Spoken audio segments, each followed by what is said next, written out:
बहुत ही छोटा सा बहुत छोटा सा एएस है, रेवेन्यू रिकॉग्निशन, बहुत सिंपल सा एएस है। ठीक है, आपको आई होप मेरा आवाज वगैरह आपको सबको आ रहा है? हाँ आ रहा भैया। ठीक है, उत्सव मैंने आपको ना इसका वो भेज दिया है पीडीएफ फाइल। ठीक है, तो आप इसको सबको ग्रुप में शेयर कर दीजिएगा। ठीक है, ओके भैया। रेवेन्यू रिकॉग्निशन बहुत सिंपल है। बेसिकली आपको अपना रेवेन्यू इनकम कब रिकॉग्नाइज करना चाहिए, ठीक है, इसके ऊपर ये एएस समझाता है और बहुत ही ज्यादा सिंपल एएस है। ठीक है, बहुत ज्यादा टाइम इसमें नहीं लगाएंगे। AS9 बात करते हैं कि आपका जब भी इनकम होगा, रेवेन्यू, उसको आप कब रिकॉग्नाइज करोगे अपने पीएनएल में। ठीक है, तो ये अलग अलग केसेस की बात बताता है। आइए हम आपको नोट से पढ़ा देते हैं इसको। रेवेन्यू मतलब क्या होता है? Gross inflow of cash receivable और अदर कंसिडरेशन अराइजिंग फ्रॉम। आपको रेवेन्यू आ सकता है सेल ऑफ गुड्स से, रेंडरिंग ऑफ सर्विस से, या फिर आपका कोई इंटरेस्ट, रॉयल्टी, डिविडेंड, इन चीजों से रेवेन्यू आ सकता है। ठीक है, आपने एक बात ध्यान रखना, ये थ्योरेटिकल एएस है, इसमें 3-4 घिसा पिटा लाइन ही रहता है जो हर आंसर में आपको मिलेगा। आप इंस्टीट्यूट का आंसर्स पढ़िएगा, 3-4 घिसा पिटा लाइन ही रहता है जो आपको हर आंसर में मिलेगा। तो वो मैंने सारा अपने नोट्स में लिखा दिया है, उसको समझा देता हूँ सिंपल भाषा में। बिल्कुल थ्योरेटिकल, बहुत ही आसान और डोकला टाइप का एएस है। ठीक है ना, कुछ चीजों में ये एएस नहीं लगता, जैसे पीपीई की सेल करते हो तो पीपीई का जो सेल करता है उसका अपना अकाउंटिंग स्टैंडर्ड बना हुआ है। इन्वेस्टमेंट की सेल करते हो तो उसके अंदर आपका जो है अलग से अकाउंटिंग स्टैंडर्ड्स बना हुआ है। एएस 13 अनरियलाइज्ड गेन्स है, अगर आपको फ्रॉम एसेट से अनरियलाइज्ड गेन मतलब आपको कोई रेवेन्यू रिकॉग्नाइज हुआ ही नहीं है, रियलाइज नहीं, जैसे डीवैल्यूएशन वगैरह, तो बेटा वो आपका रेवेन्यू, टोटल रेवेन्यू नहीं होता, उसकी ट्रीटमेंट कुछ अलग से होती है। ठीक है, आपको कुछ लाइबिलिटी से रियलाइज या अनरियलाइज्ड गेन है। ठीक है, आपको कोई फॉरेन एक्सचेंज से रियलाइज या अनरियलाइज किसे, फॉरेन एक्सचेंज तो आपको पता है एएस हमारा है, एएस में हमारा फॉरेन एक्सचेंज का फ्लक्चुएशन, हम इसके बारे में पढ़ते हैं। कोई लाइबिलिटी से रियलाइज्ड अनरियलाइज्ड गेन है तो उसके लिए बेसिकली हमारा वो है एएस, पहले होता था 30, 31, 32, अब वो डिलीट हो चुका है, अब उसके जगह इंड एस आ चुका है फाइनेंशियल इंस्ट्रूमेंट्स के ऊपर, तो वो एएस लगता है, इनका दायरा अलग होता है। मतलब ये एएस इन चीजों में डील इसीलिए नहीं करता बिकॉज इनकी अकाउंटिंग अलग ट्रीटमेंट से की जाती है, इनका अलग अलग अकाउंटिंग स्टैंडर्ड्स, इनके अलग नियम क्लासिफाइड। ठीक है, तीसरा हम बोलते हैं कि हम पहले सबसे पहले बात करते हैं कि जब गुड्स की सेल हो रही है तो हम रेवेन्यू को कैसे रिकॉग्नाइज करेंगे। फिर हम बात करेंगे कि हम जब सर्विस रेंडर कर रहे हैं, जब हम सर्विसेज दे रहे हैं तो हमारी रेवेन्यू को कैसे रिकॉग्नाइज किया जाएगा। तो बेटा गुड्स जब कर रहे हैं तो हमको कैसे रिकॉग्नाइज किया जाएगा, जब सारी की सारी कंडीशन सेटिस्फाइड रहेगी, all of the following conditions are satisfied. अब उसमें क्या क्या है, पहला, आप ओनरशिप इसको ट्रांसफर कर देते हो, आप उसमें ओनरशिप को ट्रांसफर कर देते हो, यानी इनवॉइसिंग उसकी कर देते हो। रिस्क एंड रिवॉर्ड ट्रांसफर हो जाता है। अगर आपको याद होगा तो बचपन में हम एक एक्ट पढ़ते थे सोगा, सीपीटी के अंदर, सेल ऑफ गुड्स एक्ट, तो वहां पर रिस्क और रिवॉर्ड की हम बात करते थे कि कब ट्रांसफर होगा, हम अलग अलग गुड्स के अलग अलग क्राइटेरिया बनाते थे। जैसे अगर आपका स्पेसिफाइड गुड्स है, दुकान में गए आईफोन लेना है, स्पेसिफाइड गुड्स है, तो डिलीवरी पर वो कंप्लीट हो जाती थी। अनअसर्टेन गुड्स है, अनअसर्टेन गुड्स को हम बोलते थे कि अनअसर्टेन गुड्स को अगर आपको डिलीवर करना है, रिस्क एंड रिवॉर्ड ट्रांसफर करना है, तो आप उसको असर्टेन कर लो प्लस डिलीवर कर दो। तो वो सब आपको, अगर आप थोड़ा सा कंसेप्ट को याद रखेंगे तो बेटा वो सेल ऑफ गुड्स का कंसेप्ट है। बाकी मोटा मोटा तौर पे हम एएस के लिए क्या बोल देते हैं कि अगर आपका रिस्क और रिवॉर्ड कब ट्रांसफर हो जाता है, जब आप उसको डिलीवरेबल स्टेट पे ले आते हैं या डिलीवर करा देते हैं। तीसरा, कोई अनसर्टेनिटी नहीं होना चाहिए रिगार्डिंग कलेक्शन और कंसिडरेशन। फॉर एग्जांपल, श्रीलंका में कोई पार्टी थी जो मेरे को पेमेंट करने वाली थी। अब आज आपको पता नहीं श्रीलंका की क्या हालत है, प्रेसिडेंट उनका घर छोड़ के भाग गया है, प्राइम मिनिस्टर कह रहे हैं कि भाई हमारे पता नहीं हमको क्या चल रहा है देश के अंदर। अब वो ऑल पार्टी गवर्नमेंट फॉर्म करने वाली, पता ही नहीं चल रहा देश के अंदर हो क्या रहा है। बहुत ही गंदा हालत से श्रीलंका इस वक्त गुजर रहा है। तो अगर ऐसा आपको अनसर्टेनिटी है, मेरे को श्रीलंका से कोई पार्टी से पेमेंट आना है, तो उसमें तो पूरा पूरे अनसर्टेनिटी है। क्यों? क्योंकि वहां पर सरकार कोलैप्स करने की वर्ज पे, और रादर कोलैप्स कर चुकी है सरकार। अब वहां पर एक ऑल पार्टी गवर्नमेंट फॉर्म होगी। ठीक है ना, आज अभी वो न्यूज आया ही था जस्ट कि ऑल पार्टी पीएम ने वहां पर रिजाइन कर दिया और अब ऑल पार्टी गवर्नमेंट वो फॉर्म करेंगे। तो यहां से हम क्या बोलते हैं कि कोई अनसर्टेनिटी नहीं होना चाहिए रिगार्डिंग कलेक्शन और कंसिडरेशन, तब हम रेवेन्यू को रिकॉग्नाइज कर सकते हैं। बेसिकली ये 3 क्राइटेरिया पहले बता दो, ये ठीक है ना बेटा, बहुत सिंपल और फालतू सा एएस है। ठीक है, इसीलिए मैं रेगुलर क्लासेस में ये सब टॉपिक लेना नहीं चाह रहा था, क्योंकि फालतू अननेसेसरी टाइम वेस्ट होता है। ये आराम से जूम पे कंप्लीट कर सकते हैं ऐसे छोटे छोटे टॉपिक्स। पहले बता दो ये सब ठीक है ना यहाँ तक? कोई नहीं बोले, थम्स अप दे दे, चैट पे लिख दे, माइक ऑन करके बोल दे। अभी कुछ लोग किया है, प्रथम, याशी, तनीषा, धैर्य, धैर्य ने लिख दिया, चलो ठीक है। अब सर्विसेज से रिलेटेड हम क्या बात करते हैं? सर्विसेज से रिलेटेड हम बात करते हैं, दो तरीका होता है, एक होता है कंप्लीटेड सर्विस मेथड और एक होता है प्रोपोर्शनेट सर्विस मेथड। कुछ केसेस के अंदर हम जब सर्विस को कंप्लीट कर लेते हैं तब हम हमारे रेवेन्यू को रिकॉग्नाइज करते हैं। से फॉर एग्जांपल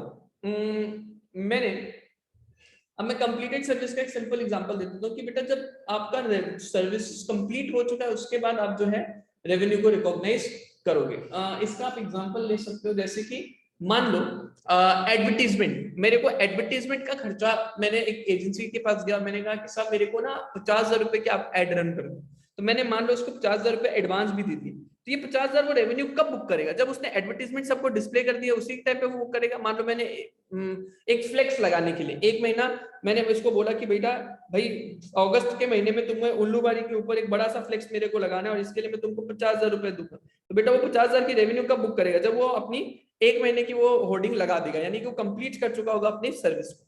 बट कई बार क्या होता है, आप प्रोपोर्शनेट सर्विस मेथड पे करते हो कि जितना जितना काम होता गया उतना उतना आप रेवेन्यू को बुक करते जाते हो। जैसे फॉर एग्जांपल हमारी इंडस्ट्री में होता है सब, ठीक है, कोचिंग की इंडस्ट्री में हमने आपको जो फीस दिया, हमने आपसे जो भी फीस दिया वो हम क्या उसको हम एक बार में रेवेन्यू बोल दें क्या? मान लो हमने बैच शुरू हुआ, हमने इस पॉइंट पे फीस दिया और क्लासेस इतने दिनों तक चल रही, तो क्या हम इसी पॉइंट पे रेवेन्यू रिकॉग्नाइज करेंगे? नहीं, हम प्रोपोर्शनेट सर्विस में करेंगे। हम बोलेंगे कि भैया हम नंबर ऑफ क्लासेज है कोई एक बेसिस पे, मैं जैसे बोलता हूँ कि मैं मंथली बेसिस पे इसको इक्वेट कर देता हूँ। मान लो 8 महीने तक कोर्स चलना है और मैंने फीस ली है 8,000 रुपए, लेट से हाइपोथेटिकली मैंने 8,000 फीस ली 8 महीने, तो मैं हर महीना कंप्लीट होते 1,000 रुपए की रेवेन्यू बुक करता चला जाऊंगा। यानी कि मैं जिस जिस प्रपोर्शन में काम करता चला गया उस प्रपोर्शन में मैं अपनी रेवेन्यू को बुकिंग करता चला जाऊंगा। बताइए सर्विसेज वाला पॉइंट बताइए फटाफट।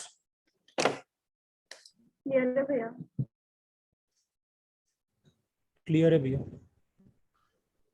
क्लियर है भैया। गुड, बाकी मेरे सभी ने बोल दिया, क्या बात है। उसके बाद कुछ अलग अलग सोर्सेज के होते हैं, जैसे इंटरेस्ट, रॉयल्टी और डिविडेंड। इन तीन चीजों का भी होता है। इंटरेस्ट, हमको कोई किसी को लोन वोन दिया उससे हमको इंटरेस्ट मिला, तो बेटा इंटरेस्ट को कब करेंगे? जैसे जैसे टाइम प्रोपोर्शन, आज ही हमने ईपीएस का क्लास के अंदर किया था, हम जो भी डिबेंचर का इंटरेस्ट लेते थे 6 महीने के लिए लिया तो 6/12 करते थे ना, तो जितना टाइम बीत गया उतना का ब्याज आप बुक कर दो according with the rate applicable. ये तो बचपन से करते आ रहे हैं, कोई दिक्कत नहीं, इसलिए मैंने बोला ना बहुत सिंपल और थ्योरेटिकल है, इसमें कुछ भी प्रॉब्लम नहीं है। ये क्वेश्चन इसमें से आ गया तो आप समझना भगवान की अपार कृपा दृष्टि आपके ऊपर थी।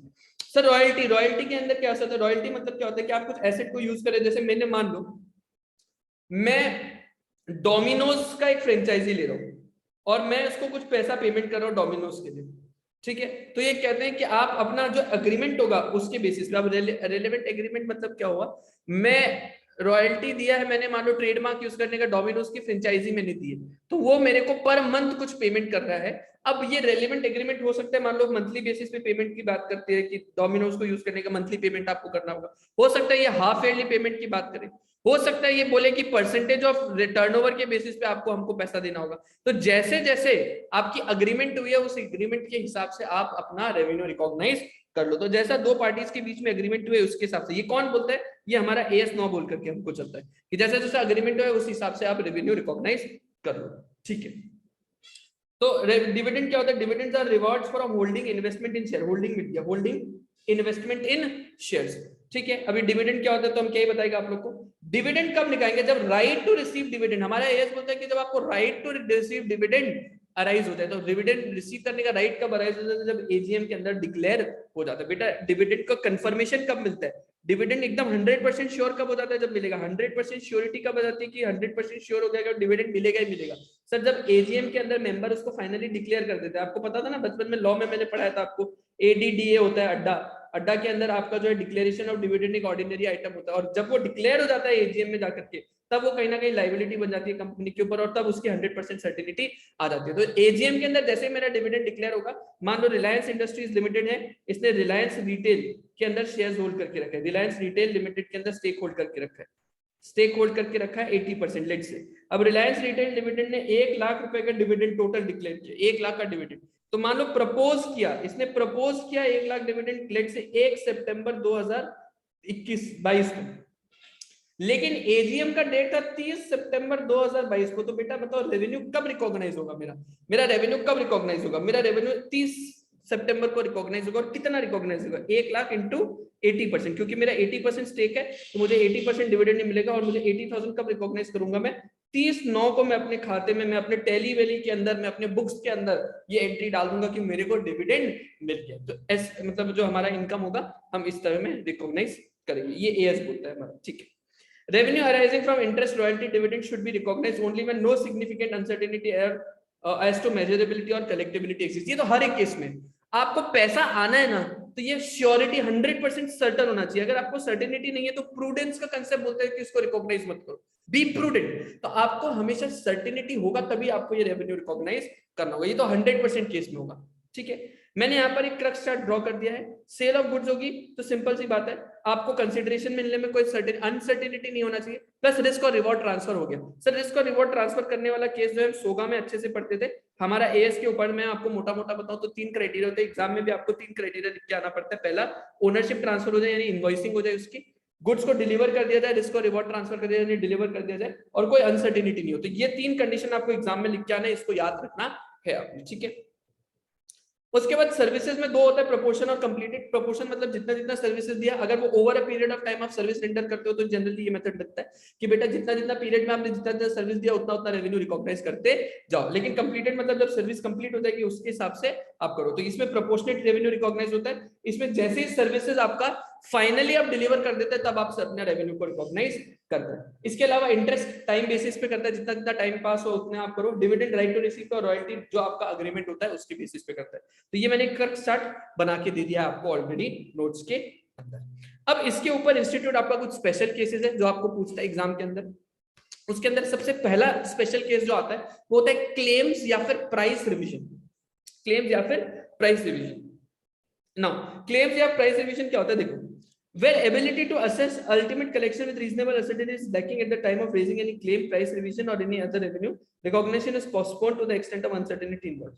When uncertainty related to collectability arises subsequent to sale or rendering, it is appropriate to make provision rather than record revenue originally recorded। अच्छा बाप रे, ये तो मैंने ना शायद इसको ये बाद वाली लाइन है इसको कहीं ऊपर डाल दिया, पंच लाइन नंबर 1। अच्छा समझ गया मैं, ठीक है। मैं क्या बोला, ये लाइन जो है ना ये आपको हर एक केस के अंदर लिख के आना है। ये लाइन आपका पंच लाइन नंबर 1 हो गया, ठीक है ना, पंच लाइन नंबर 1। ये आपको बिल्कुल रट्टा मारने, क्योंकि इंस्टीट्यूट का हर थ्योरी आंसर के अंदर ये 2 पैराग्राफ आपको पूरा पूरी मिलेगा, ठीक है। सबसे पहले मतलब समझ लो क्लेम्स या फिर प्राइस रिविजन होता क्या। क्लेम्स या फिर प्राइस रिविजन होता क्या, क्लेम्स या प्राइस रिविजन होता क्या। प्राइस रिविजन नाम से पता चलता होगा कि आप जो है प्राइस में चेंजेस कर दो, आप प्राइस के अंदर चेंज कर दो। मान लो मैंने इंटीरियर का काम लिया किसी से, मैंने इंटीरियर का काम लिया और मैंने काम कंप्लीट होने से पहले पहले मैं ये बोलता हूँ कि साहब मेरे को ना ये प्राइस आप या तो रिवाइज करो, मेरे को इतना काम में भोग नहीं पड़ना, मतलब I am not able to do your work in this price. कई बार होता है ना आप लोग अगर दुकान में बैठते हो, या कई बार आपने भी एक्सपीरियंस किया होगा कि कॉन्ट्रैक्ट में एंटर होने के बाद भी वो कहते हैं कि नहीं इस चीज को जो है रिवाइज करो, या वो कोई क्लेम मांगता है, वो दावा मांगता है कि भैया आप थोड़ा सा पैसा इसमें बढ़ाओ। तो ऐसे केसेस के अंदर हमको रेवेन्यू, अगर हम किसी को प्राइस रिवीजन करने बोल रहे हैं, मेरी कंपनी में कह रहा हूँ कि नहीं थोड़ा पैसा और बढ़ाओ, ठीक है, तो अब हमको ये कैसे रिकॉग्नाइज करना चाहिए। मेरा एएस ये क्या बोलता है, मेरा एएस बोलता है कि सबसे पहले अगर ऐसी कोई चीज आ जाती है तो आपको अल्टीमेट कलेक्शन, अरे मैं बोल दिया सामने वाला पार्टी दे देगा ऐसा जरूरी थोड़ी है बेटा। मैं बोल दिया कि पैसा बढ़ाइए तो होता है ना वो घर में, ये तो कॉमनली देखा गया, देसी एग्जांपल में देता हूँ। घर में जो काम वाली दीदी आती है, मम्मी से पूछना कभी, क्या वो काम वाली दीदी हर थोड़े दिन में पैसे बढ़ाने की बात नहीं करती है क्या? तो क्या मम्मी हर दिन थोड़े दिन में पैसा बढ़ा देती है क्या? नहीं, मम्मी भी उसके साथ पूरी बार्गेनिंग करती है, क्योंकि देसी है, हम सब देसी लोग है ना, हम सब पूरा उनके साथ भी पूरा खींच तार के बार्गेनिंग करते हैं। और कहीं ना कहीं जब हम मतलब घर में हमारी मम्मी जब नहीं सकती है तो फिर अल्टीमेटली उनको बढ़ाना पड़ता है मम्मी। तो वैसे कंपनी ने कई दावा दिया, कहा कि हमारी प्राइस को रिवाइज करो या क्लेम्स को बढ़ाओ, तो कोई जरूरी नहीं कि सामने वाला पार्टी मान जाएगा। अगर सामने वाला पार्टी माना ही नहीं, बोल रहे कि क्या अभी करेंगे, वो भी बार्गेन, वो भी इंडियन मॉम्स की तरह आ गए और कह रहे कि कैसे कैसे प्राइस बढ़ा देगा, देखते हैं आज देखे जरा किसमें कितना है दम, बार्गेनिंग में कौन जीत पाता है। और सामने वाला कंपनी बोलते हैं कि हम आपको जीतने ही नहीं देगा। तो भैया मेरी कंपनी ने क्या बोला, मेरी कंपनी रेवेन्यू रिकॉर्ड करी, मेरी कंपनी ने एक कॉन्ट्रैक्ट किया किसी मिस्टर एक्स के साथ।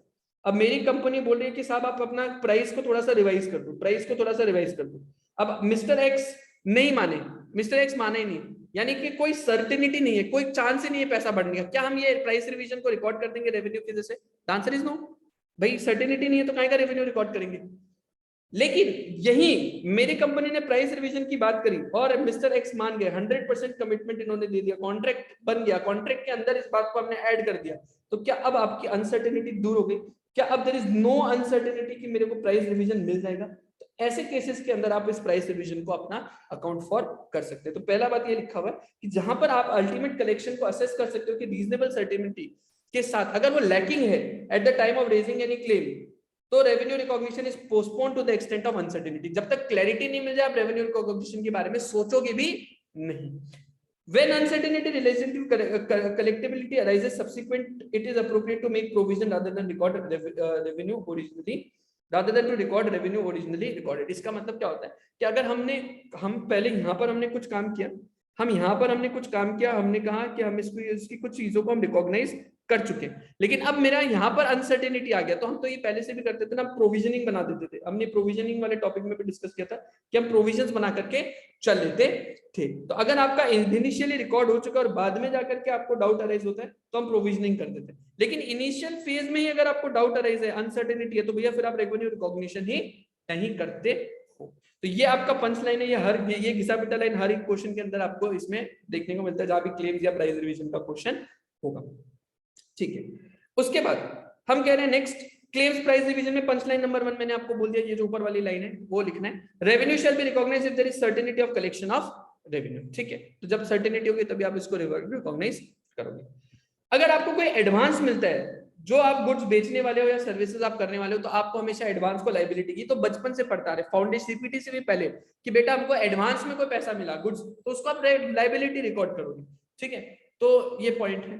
उसके बाद डिलीवरी बायर के रिक्वेस्ट के ऊपर आपने डिले की, ये सेल ऑफ गुड्स एक्ट पे याद करो, सेल ऑफ गुड्स एक्ट। मैंने कहा कि बायर आपकी गुड्स डिलीवरेबल स्टेट पे ले जाओ, बायर कहता है अपने पास रखो, रिस्क एंड रिवॉर्ड का ट्रांसफर हो जाता था। अगर सेल ऑफ गुड्स एक्ट के दिन याद करो, सेल ऑफ गुड्स एक्ट अगर आप एक बार जाकर के घर पे देखना अपने नोट्स को, अगर आपको याद होगा कि सेल ऑफ गुड्स एक्ट के अंदर मैंने ये बता रखा था कि बायर ने अपना डिले किया तो फिर उस केस में रिस्क और रिवॉर्ड ट्रांसफर मान लिया जाता है। मैंने शायद फोन का एग्जांपल दिया था आपको फाउंडेशन के बैच में, मुझे अभी ध्यान से याद नहीं है, कि फोन में खरीदा रिलायंस स्मार्ट से और फोन मैंने उसको कहा कि आप थोड़ी देर रखो, मैं बाकी शॉप वॉप करके आता हूँ, उसके बाद आप दे देना।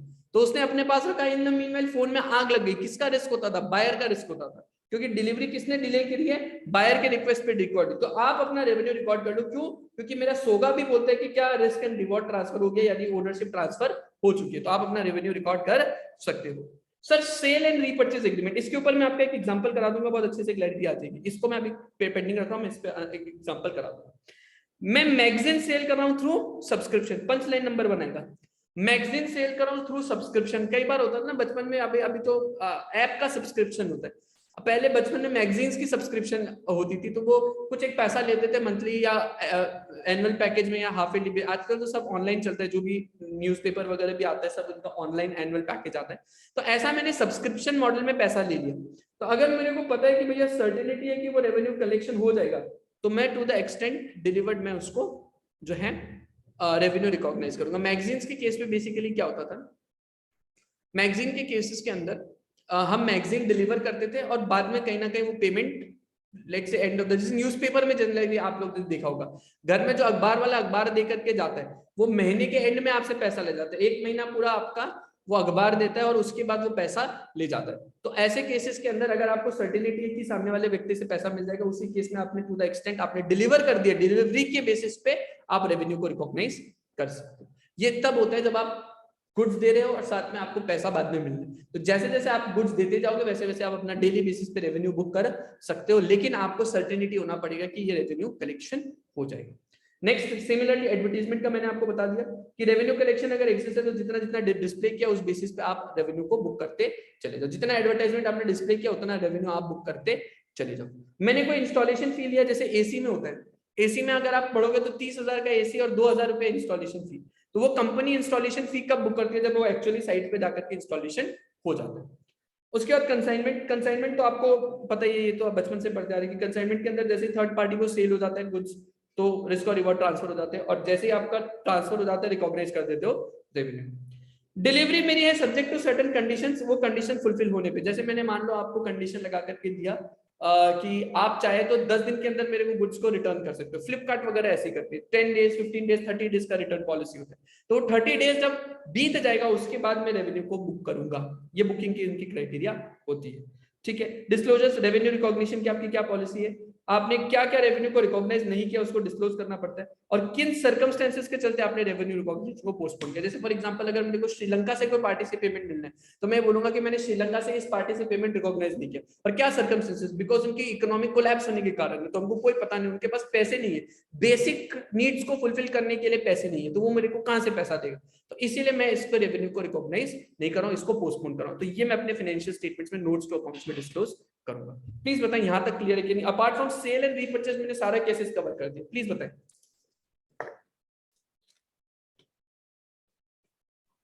हाँ भैया ठीक है। हाँ सर क्लियर है। ठीक है भैया। क्लियर है भैया। बेटा इसमें कुछ ज्यादा टेक्निकल नहीं, आप एक बार पढ़ भी लेना, किसी को नहीं है तो डिस्कस करने कोई बात नहीं, ठीक है ना। हाँ परचेज बस एक ही टॉपिक है थोड़ा सा समझने का।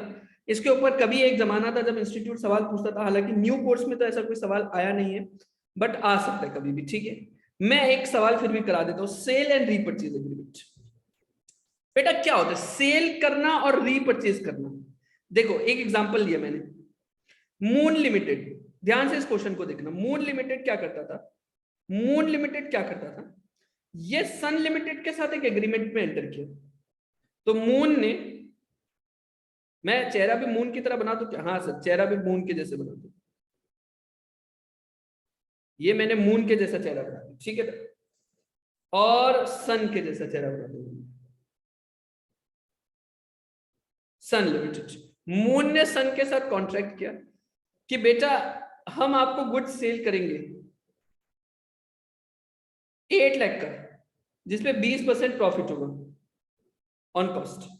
तो यानी कि मैं आपको गुड्स जो सेल करूंगा उसकी सेल प्राइस क्या होगी साथियों, 9.6 लाख, तो 20% प्रॉफिट ऑन कॉस्ट था ना, हाँ प्रॉफिट ऑन कॉस्ट था, तो ये होगा 9.6 लाख। और ये ट्रांजैक्शन हुआ 1 फरवरी 2000x9 को। तो 1 फरवरी 20x9 को ये ट्रांजैक्शन हुआ जहां पर सन, मून ने सन को सेल कर दिया, सेलिंग प्राइस था 9.6 लाख।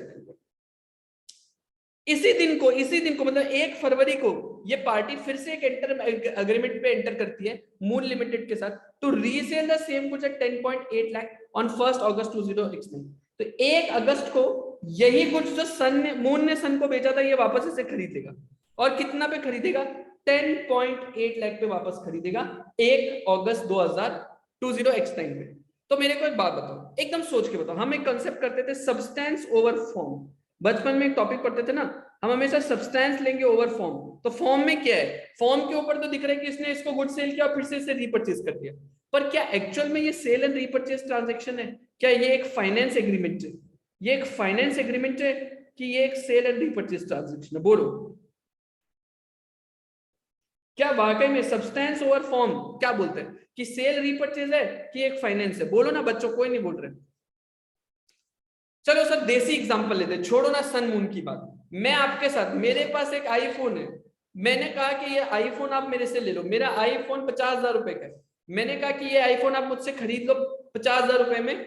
आज मेरा कॉन्ट्रैक्ट आपके साथ आज हुआ, आज है 9 जुलाई, और मैं आपको कहता हूं 2 महीने बाद 9 सितंबर को यही आईफोन मैं आपसे 60,000 में वापस खरीद लूंगा। मैं आपको आज 50,000 में ये आईफोन बेच रहा हूं, मुझे पैसे दे देना 50,000। 2 महीने बाद अगस्त में और सितंबर में मैं यही आईफोन आपसे 60,000 के खरीद लूंगा। क्या मैंने आपसे ये सामान एक्चुअल में बेचा खरीदा है, कि क्या मैंने इसको गिरवी रख के आपसे पैसे लिए, आपसे पैसे लिए हैं गिरवी रख के, बोलो ना, क्या ये एक लोन है या ये एक लोन हो गया, कोई नहीं बोल, फाइनेंस एग्रीमेंट हो गया, ये एक फाइनेंस एग्रीमेंट है, ये पैसे लेने देने की बात हो रही है। आपको सब्सटेंस ओवर फॉर्म देखना है, ये यहाँ पर पैसे लेने देने की बात हो रही है, यहाँ पर it is not a sale and repurchase, यहाँ पर लोन लिया जा रहा है, यहाँ पर ये गुड्स को बेच के मैं एक लोन ऑब्टेन कर रहा हूँ। तो यहाँ पर मैं क्या बोलूंगा, मैं यही बोलूंगा कि सर यहाँ पर ना एक सेल एंड रीपरचेज है, तो 31 मार्च बीच में पड़ जाएगा, और मैं ये कहूंगा कि मैंने ब्याज कितना दिया है, मैं एक्चुअल में इंटरेस्ट कितना पे कर रहा हूँ, 1.2 लाख में इंटरेस्ट पे कर रहा हूँ इस सेल एंड रीपरचेज में। तो इस इंटरेस्ट को मैं कितना कितना बुक करूंगा भैया, 2 महीने का मैं यहाँ पर बुक कर दूंगा 2 और कितना 5 महीने का अप्रैल मई जून जुलाई 4 महीने का यहाँ, तो 2/6 इंटू 1.2 लाख में यहाँ पर बुक करूंगा, 2/6 इंटू 1.2 लाख इतना खर्चा मैं यहाँ पर बुक करूंगा, और 4/6 इंटू 1.2 लाख में यहाँ पर बुक करूंगा।